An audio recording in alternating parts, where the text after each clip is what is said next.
Tax दो बड़े tax हैं, इनकम टैक्स और जीएसटी। कॉर्पोरेट टैक्स मान लीजिए तो कंपनियों के मुनाफे जब गिरेंगे तो भैया टैक्स भी कमी होगा। इनकम टैक्स और जीएसटी, ये दो मोर्चों पे अगर आप देखें तो क्या दुविधाएं इस समय वित्त मंत्री के सामने हैं?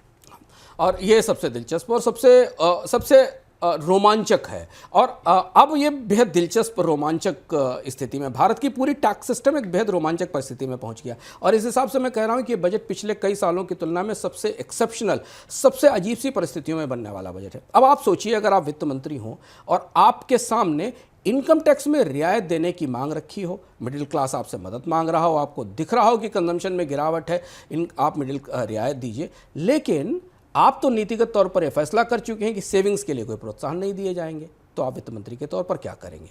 तो पहली दुविधा यह है कि चूंकि इनकम टैक्स की पुरानी रिजीम को सरकार डिस्कार्ड भी करती जा रही है और नई रिजीम को डिफॉल्ट के तौर पर स्थापित कर दिया गया, और यह भी कहा गया वित्त मंत्रालय की तरफ से संसद में कि करीब करीब 72%, 72% करदाता नई स्कीम में आ गए हैं। नई स्कीम में जहां बचतों पर कोई रियायत नहीं मिलती, टैक्स की दरें कम हैं। और अगर वित्त मंत्री को वापस उसी स्कीम में जो नई स्कीम है उसमें ज़्यादा लोगों को जोड़ना है, तो शायद इस बार उन्हें पुरानी स्कीम का सनसेट घोषित करना पड़ सकता है। और इस बात की संभावना है कि शायद पुरानी जो सेविंग्स वाली स्कीम है उसकी एक अंतिम तारीख की कब तक ये लागू रहेगी, ये तारीख घोषित की जा सकती है। पिछले साल स्टैंडर्ड डिडक्शन में बदलाव किया गया था।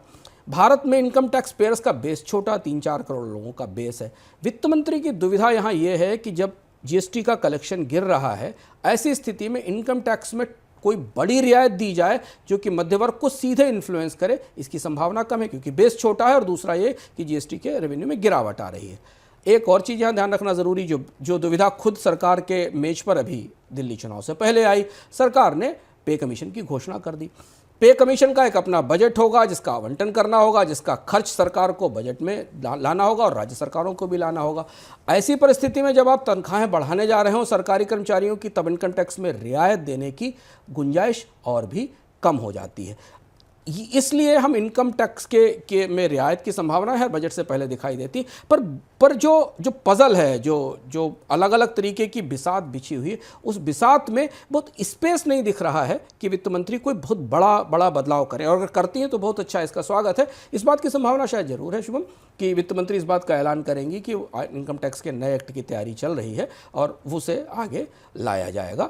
तो दो चीज़ों पर निगाह रखिएगा कल बजट सुनते समय, कि क्या पुरानी स्कीम का सनसेट आ रहा है, ओल्ड स्कीम टैक्स रिजीम को खत्म करने की घोषणा की जा रही है, और दूसरा ये ध्यान रखिएगा कि क्या वित्त मंत्री ऊपर के स्तर से टैक्स की दर कम करेंगी अगर रियायत देंगी, या नीचे के स्तर से छूट की सीमा बढ़ाएंगी, क्योंकि दोनों के अपने अपने फलित हैं। वित्त मंत्रालय के पास तमाम आंकड़े इस बात के उपलब्ध हैं कि जब भी इनकम टैक्स में इस तरीके की कोई रियायतें दी जाती हैं तो उसका फायदा दरअसल उच्च आय वर्ग के लोगों को ज़्यादा होता है।